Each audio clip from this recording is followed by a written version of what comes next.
Sevgili seyirciler, Greenbird ailesi yine muhteşem bir ürünle bizlerle. Akıllı kapak tasarımıyla büyüleyici kokusunun yoğunluğunu istediğimiz şekilde ayarlayabileceğimiz Greenbird koku topunu banyo, salon ve ofis, otomobil gibi kapalı alanlarda zevkle kullanabilirsiniz.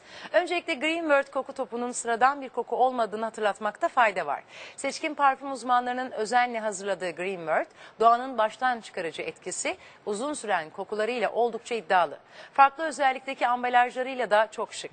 Doğanın en güzel kokularını bizlere sunan Greenbird, koku topunu ev, ofis ve araç gibi tüm kapalı ortamlarda kullanabilirsiniz. Sevgili seyirciler, üstelik vazgeçemeyeceğiniz bu harika ürünü aldığınız fiyata da inanamayacaksınız. Ayrıca Greenbird'ü Facebook sayfasından takip edin ve sürprizleri kaçırmayın.